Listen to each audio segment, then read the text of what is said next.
Good morning प्यारे बच्चों, कैसे हैं आप लोग। उम्मीद करता हूँ सब ठीक ही होंगे। आज मैं आप लोगों को पढ़ाने वाला हूँ एक्सरसाइज 1.1 क्लास 10 का मैथ, जो रियल नंबर। पहला नंबर क्या क्वेश्चन बोल रहा है, निम्नलिखित संख्याओं को अभाज्य गुणनफल के रूप में व्यक्त कीजिए। मतलब कि क्वेश्चन नंबर 1 बोला है 140 है, इसको अभाज्य गुणनफल में सिर्फ व्यक्त करने बोला है। जैसे कि 2 गुना इसका आधा 70, 35, 35 उसके बाद 5 गुना 7, तो इसका मतलब इसका आंसर होगा 2 पे पावर 2 इंटू 5 इंटू 7, यही आंसर है। तो ये 140 को ऐसे करें, जैसे SCF करते हैं बस वैसा ही करना है। तो इसको डिवाइड करते गए तो ये ऐसा निकला, ऐसे करके यहाँ से यहाँ ट्रांसफ़र किए। ठीक, समझ में आ गया। तो आगे बढ़ते हैं। दूसरा नंबर क्या है, 156 है। 156 को कैसे करेंगे, 2 से करेंगे तो कितना होगा, 156 का आधा होता है 78। 78 को फिर 2 से करेंगे तो कितना होगा, तो 2 से करेंगे 156 का आधा कितना होगा 78। 78 का आधा कितना होगा 39। 39 को 3 से करेंगे तो इसका बचेगा 13। ठीक है, तो इसको कैसे लिख सकते हैं, 2 पे पावर 2 इंटू 3 इंटू 13, ऐसे भी लिख सकते हैं। यही हो गया आंसर इसका। ठीक, तीसरा नंबर क्या बोल रहा है, 38 25। ठीक है, तो 38 25 का ऐसे लेंगे हम, 38 25 का लेंगे तो होता है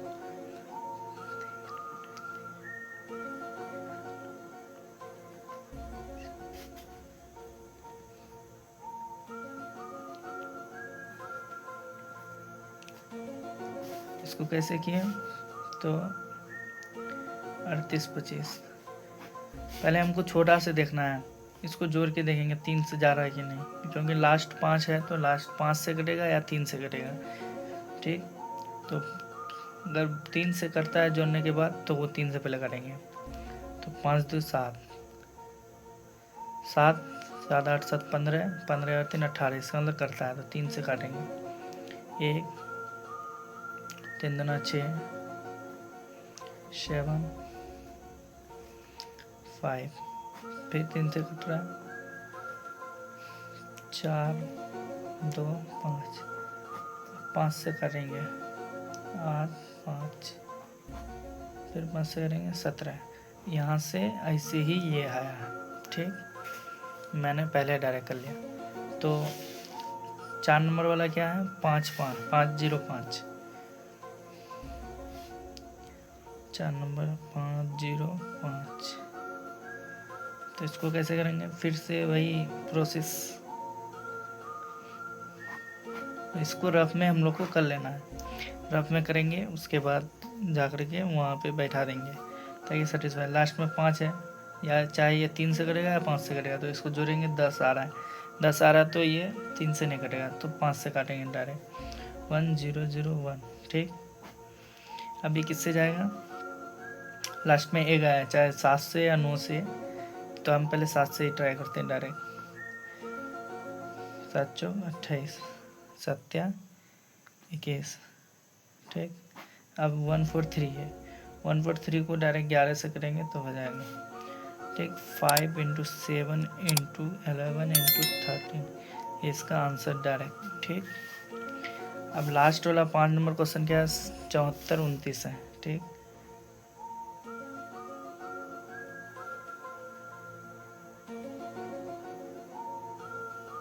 चौहत्तर 29 है, तो ये तुम लोग का SW हुआ।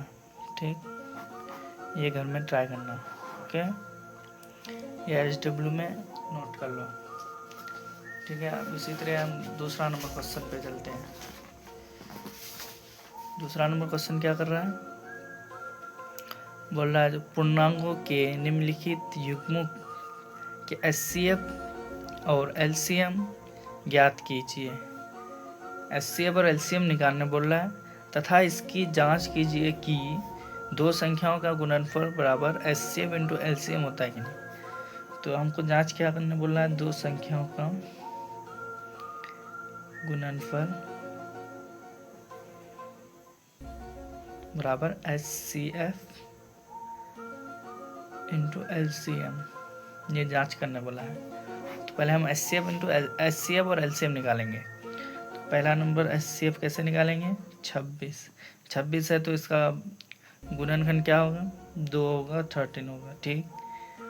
उसके बाद 91 को 7 इंटू 13, ठीक, ये पावर 1। HCF का क्या है सिस्टम, जो बड़ा हो, मतलब पेयर में मिले और उसका घात छोटा हो, सबसे छोटा वाला घात। ये पेयर में मिल रहा है, मतलब घात सिर्फ एक ही है, तो HCF 13 होगा। और LCM क्या होगा, जिसका घात बड़ा हो, पेयर में मिलना चाहिए, जैसे ये पेयर में मिला है, इसका घात बड़ा है, मतलब दोनों सेम ही है, तो इसको सिर्फ सिंपल लिखेंगे। उसके बाद जो बचा है उसको भी ले लेना है, तो इसको गुना करेंगे, 13 7 91 182 182, ठीक, इतना HCF हुआ, ठीक है। तो अब हमको जांच क्या करना है, दो संख्याओं का गुणनफल। दो संख्या गुणनफल क्या है, दो संख्या क्या है, 26 है गुना 91 है। हमको जांच करना है जो ये बराबर ये है कि नहीं है, ठीक। 13 आया HCF, LCM कितना 182, तो ये कितना 46920, इसको गुना करने पर 46920 आता है, इधर भी 46920 आता है, तो इसका मतलब ये सही है। दो संख्याओं का गुणनफल बराबर HCF इंटू LCM होता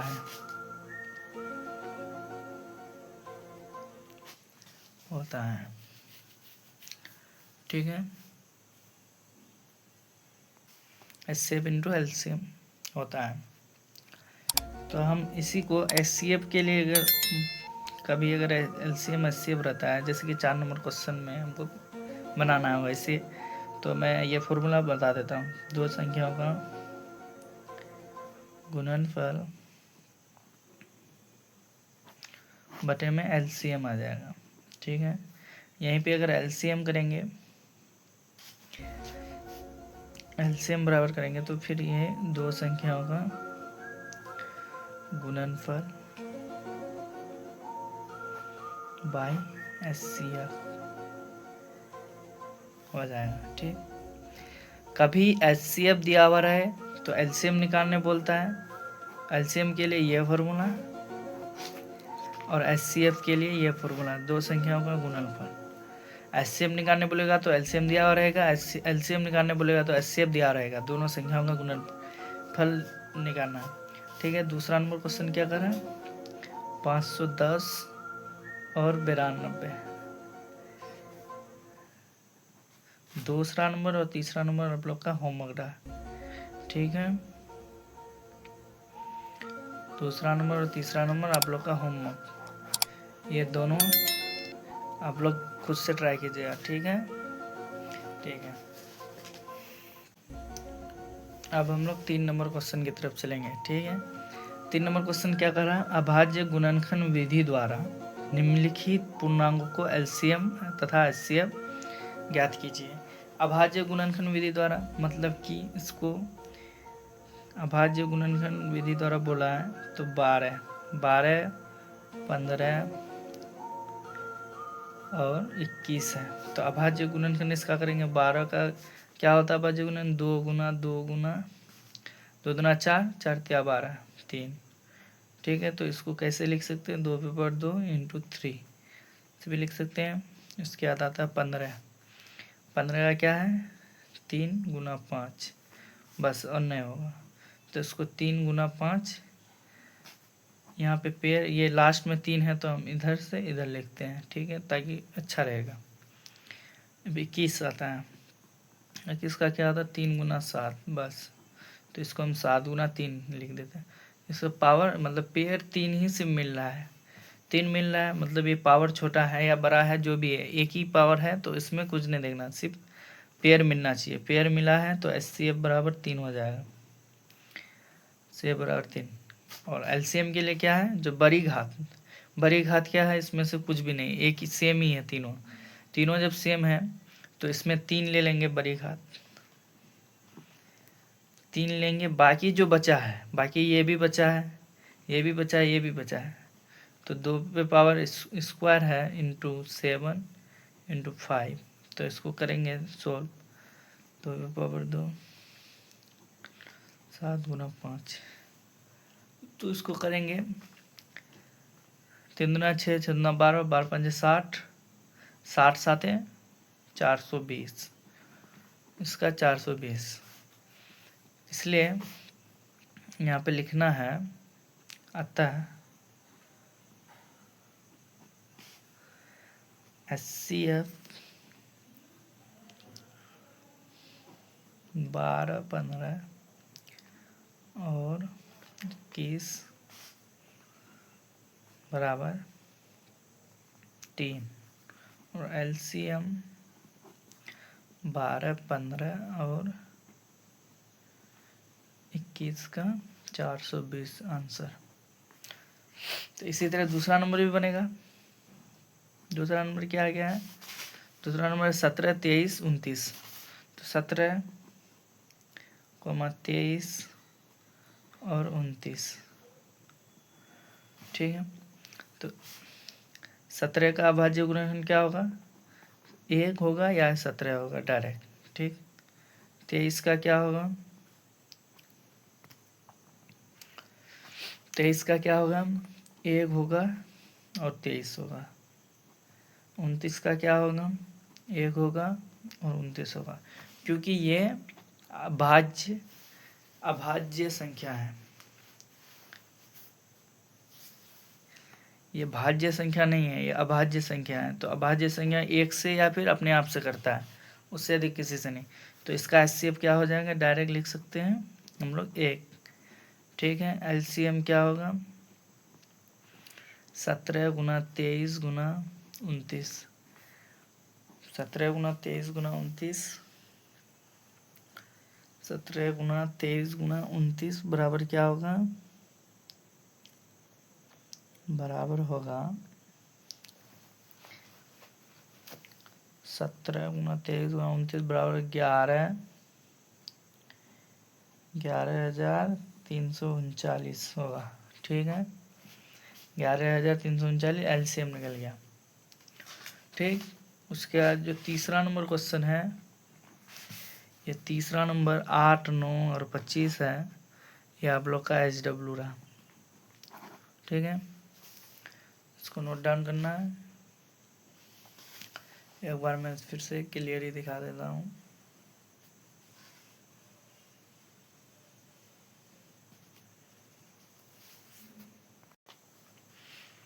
अब इसी तरह हम लोग 4 नंबर की तरफ बढ़ेंगे।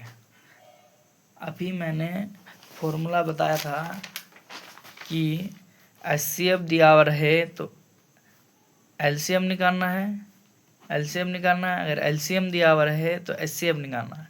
अभी फॉर्मूला बताया LCM, इस क्वेश्चन में दिया हुआ है HCF, तो LCM निकालना है। तो LCM के लिए फॉर्मूला क्या है, LCM बराबर 2 संख्याओं का गुणनफल बाय HCF। तो यही फॉर्मूला का यूज करेंगे 4 नंबर में। क्या बोल रहा है, HCF 306 और 657 का 9 दिया है। हम लोग को क्या दिया है, पहले यहाँ लिख देना पड़ेगा, गिवन या दिया है, क्या दिया है, HCF 306, 657 बराबर 9 दिया है। तो हम लोग को क्या LCM ज्ञात करना है, LCM 306, 657 का LCM ज्ञात करना है, ठीक है। LCM ज्ञात करना, तो LCM का फॉर्मूला क्या होता है, 2 संख्याओं का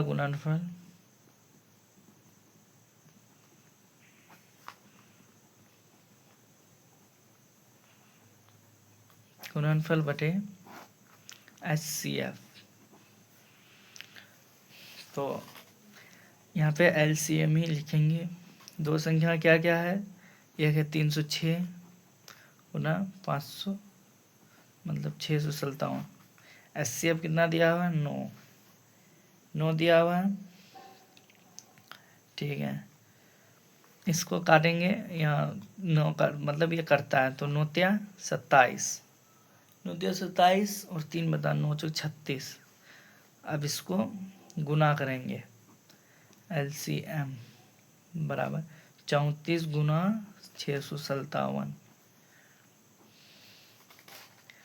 इसको करेंगे, गुना करेंगे तो मतलब यहाँ साइड में हम लोग गुना कर लेते हैं, ये बड़ा है तो इसको बड़ा को साइड में गुना करेंगे। ठीक है, 7 चौक 28, 4 पंचे 20, 6 चौक 24, 7 21, 5 15, 15 और 2 17, 6 18, 18 और 1 19।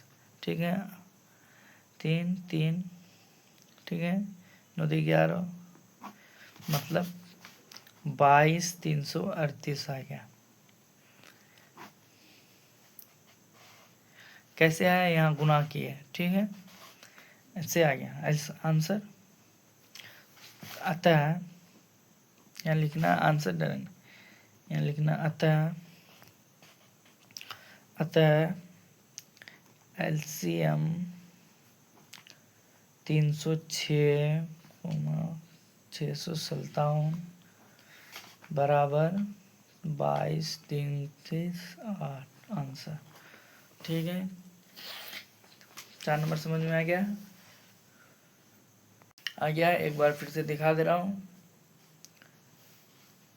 कैसे कैसे किया, नोट डाउन कर लीजिएगा।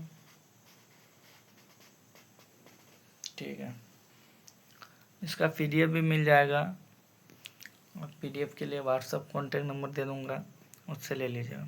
ठीक है, अब 5 नंबर देखना है क्या बोल रहा है। 5 नंबर बोल रहा है कि जांच कीजिए कि क्या किसी प्राकृतिक संख्या n के लिए संख्या 6n अंक पर 0 पर समाप्त होता है। 6n पर 0 पर समाप्त होता है। तो हम लोग को आंसर निकालना है इसका। कैसे निकालेंगे, तो हम मानेंगे कि माना कि कोई संख्या 0 पर समाप्त होता है,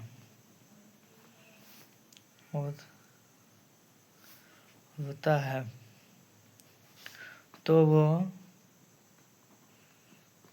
10 से विभाजित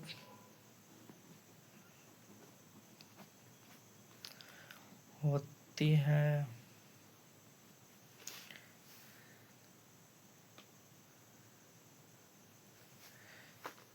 है या 2,5 से भी विभाजित होती है। ठीक है,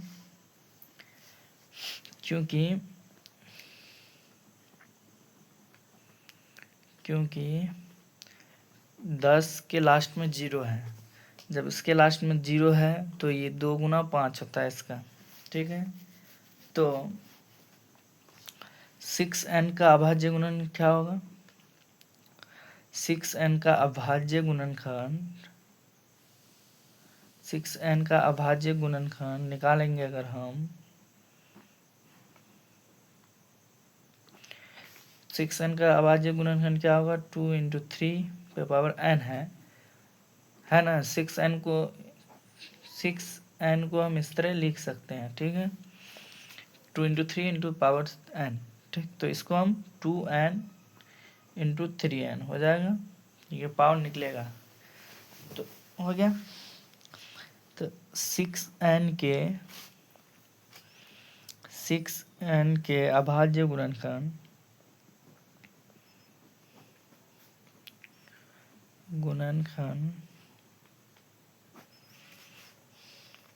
में 5 नहीं है, 2 है, 2 है लेकिन 5 नहीं है। उसके लिए शर्त क्या है? 2 चाहिए और 5 चाहिए, दोनों चाहिए, लेकिन इसमें 2 है लेकिन 5 नहीं है। तो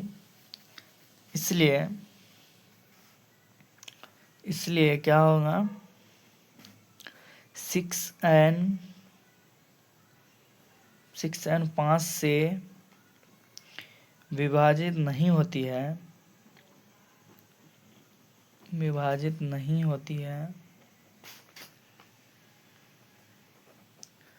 होती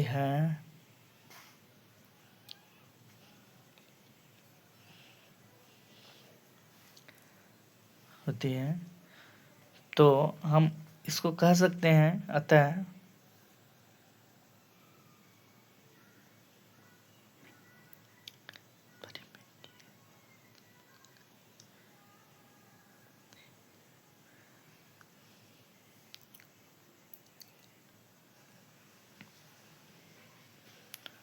तो 6n के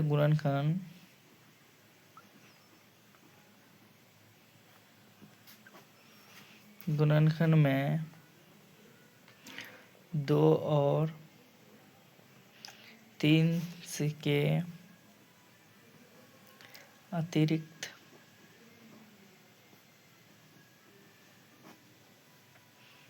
और कोई अभाज्य गुणनखंड नहीं है।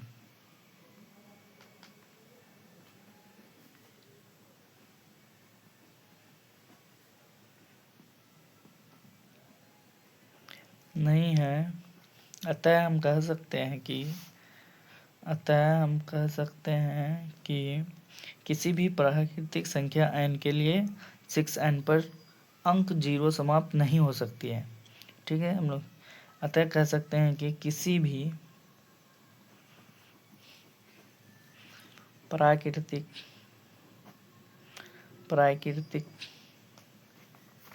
संख्या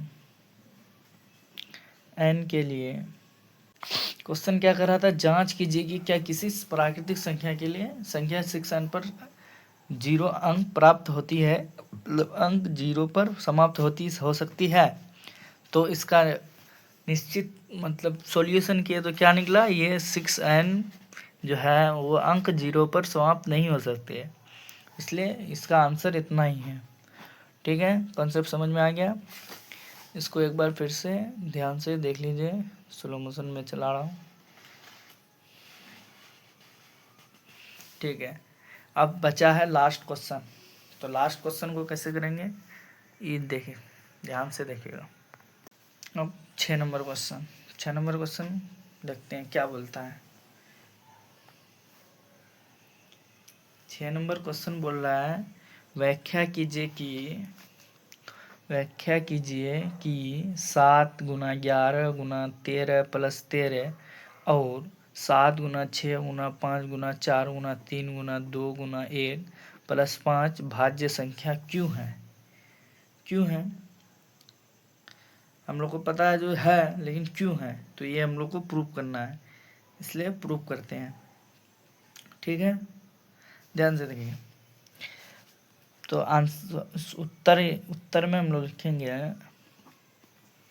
लिखेंगे कि भाज्य संख्या के 2 से अधिक भाजक होता है।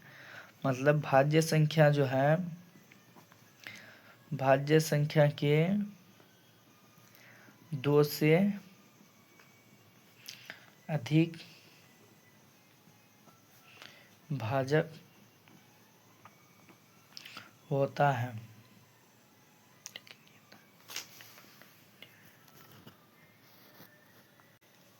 2 से अधिक भाजक होता है। ठीक है, होता है। दी गई है क्या हम लोग को?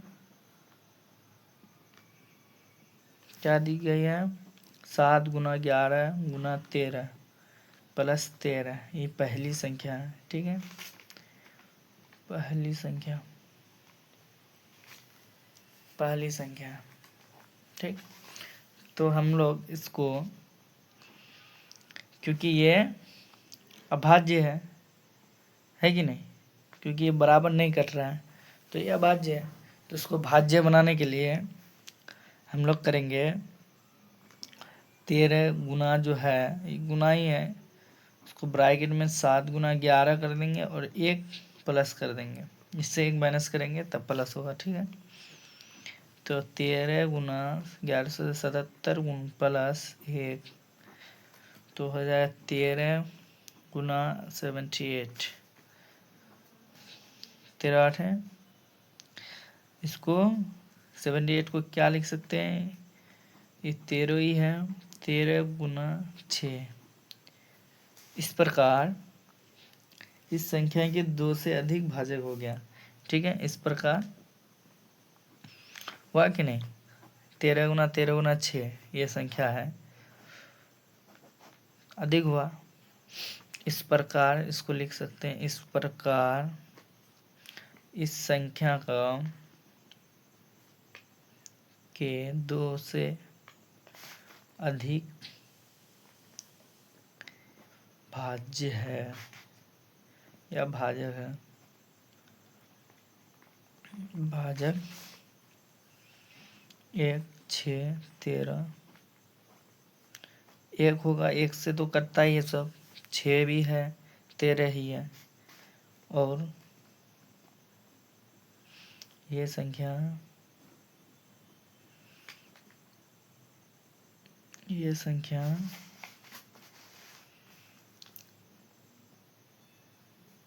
और ये संख्या है, इसलिए ये एक भाज्य संख्या है, ठीक। इसी तरह ये वाला भी करेंगे। दूसरी संख्या क्या दिया हुआ था, दूसरी संख्या क्या दिया हुआ है कि 7 गुना 6 गुना 5 गुना 4 गुना 3 गुना 2। दूसरी संख्या क्या है, 7 गुना 6 गुना 5 गुना 4 गुना 3 गुना 2 गुना 1 गुना प्लस 5, यही दिया हुआ है, ठीक। तो इसको भी करेंगे, ई 5 जो है, जो प्लस में है उसको इधर इंटू में कर देंगे, ठीक। उसके बाद इसको सेम उतार देना है, जैसे ही है, गुना 3 गुना 1 प्लस 1 कर देंगे, ठीक। तो ई 5 यहाँ पे जैसे किए थे, ये 13 प्लस में था, गुना में था, तो इधर प्लस कर दें, ठीक। तो ये गुना करने के बाद कितना आएगा, 6 7 42, 42 दुना 42 चौके 168, 168 या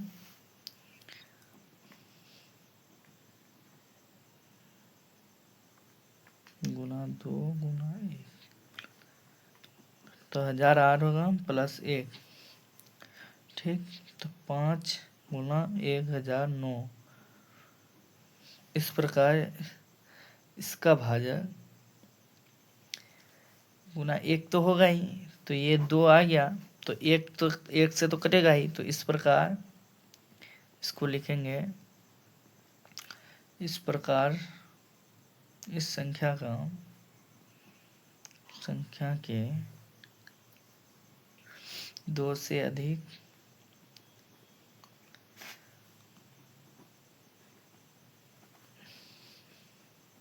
भाजक है, भाजक 1 5 गुना 1 9 है,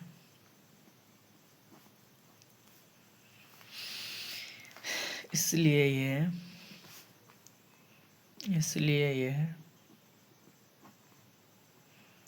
यह एक भाज्य संख्या है, समझ में आया? क्वेश्चन क्या पूछ रहा था, क्या व्याख्या कीजिए, मतलब इसको जांच कीजिए कि संख्या ये इतना 7 × 11 × 13 + 13 और 7 × 6 × 5 × 4 × 3 × 2 × 1 + 5 एक भाज्य संख्या है। तो दोनों प्रूफ हो गया। कैसे हुआ वो आपको मैं पूरा बता दिया कंसेप्ट। ठीक, अब आखिरी क्वेश्चन पे चलेंगे, 7वां नंबर। उसके बाद कहानी खत्म इस चैप्टर का। फिर एक्सरसाइज 1.2 अगला दिन अपलोड होगा। तो हम लोग अब 7वां नंबर सबसे बड़ा क्वेश्चन है, लेकिन आंसर बहुत ही छोटा है। सिर्फ देखने में क्वेश्चन बड़ा है, बाकी आंसर में बहुत छोटा है। तो अब किसी खेल मैदान है, किसी खेल के मैदान के चारों ओर एक वृत्ताकार, वृत्त मतलब गोला, वृत्त मतलब गोला, ठीक है, पथ है। इसलिए इस मैदान का एक चक्कर लगाने में सोनिया, किसी का नाम है सोनिया, यहाँ से एक चक्कर लगाने में इसको 18 मिनट लगता है। सोनिया को 18 मिनट लगता है, ठीक है, लगते हैं। जबकि इसी मैदान पर एक चक्कर लगाने में रवि को, ये सोनिया है, सोनिया को 18 मिनट लगता है और रवि को इसी को एक चक्कर लगाने में सिर्फ 12 मिनट लगता है।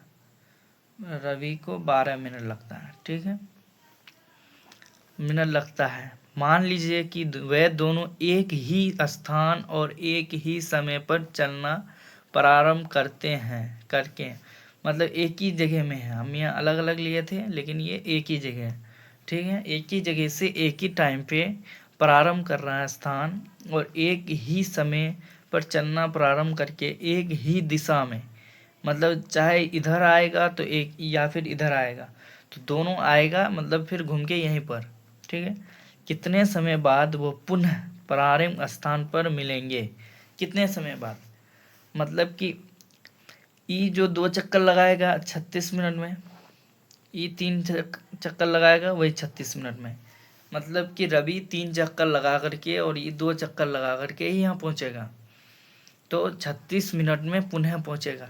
लेकिन इसको हमको सॉल्व करना है, हमको पता है, क्योंकि ये 36 मिनट में 12 का भी इस पारा में आएगा और 18 का भी पारा में, तो हम लोग को इसको सॉल्व करना है। तो अब इसको उत्तर में क्या लिखना है, उत्तर में लिखना है कि रवि को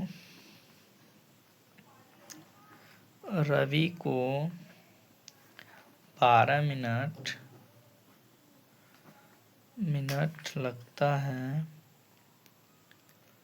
लगता है, जबकि सोनिया को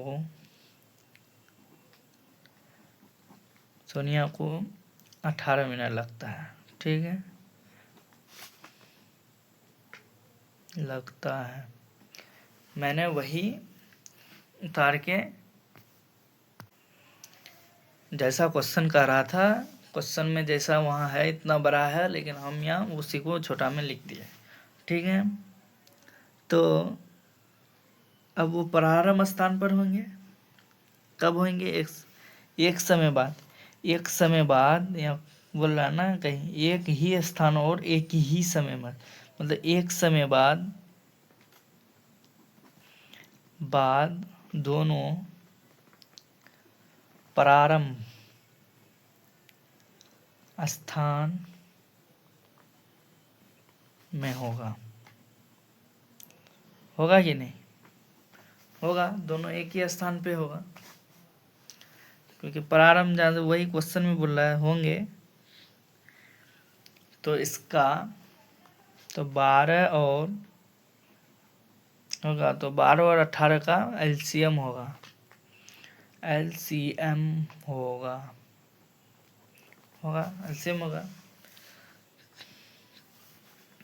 तो इसको हम अभाज्य गुणनखंड विधि से भी कर सकते हैं, जैसे भी करना आपका मर्जी है। तो हमको आसान लगता है अभाज्य गुणनखंड, तो 12 का भाज्य गुणनखंड करेंगे तो ऐसा होता है। 18 का करेंगे तो होना 3 गुना 3, ठीक।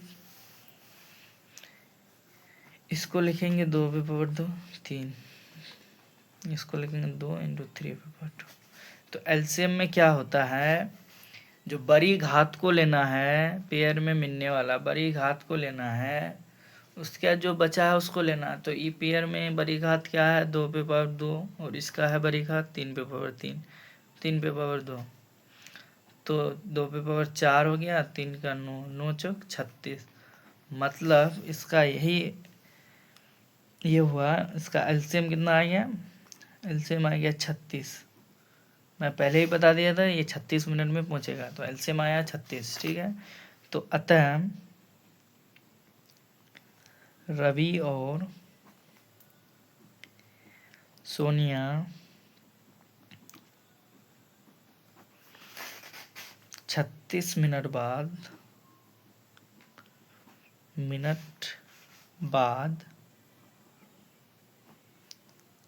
अपने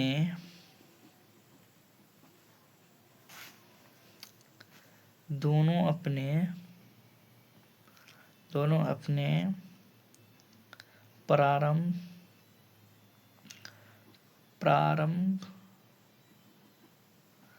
स्थान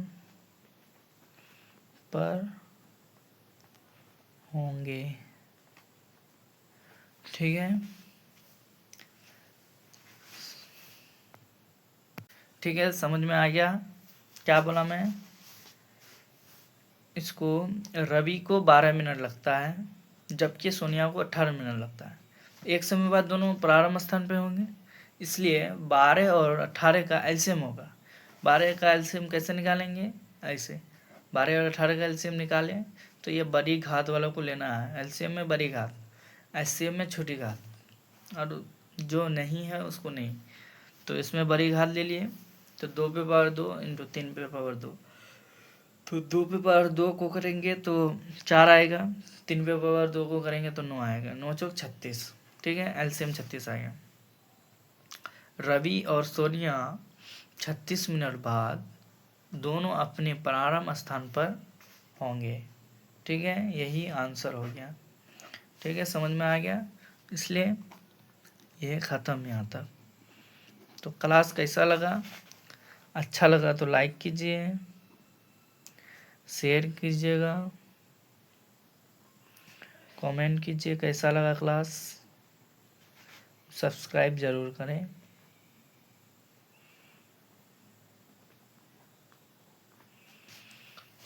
ठीक है, तो बाय बाय।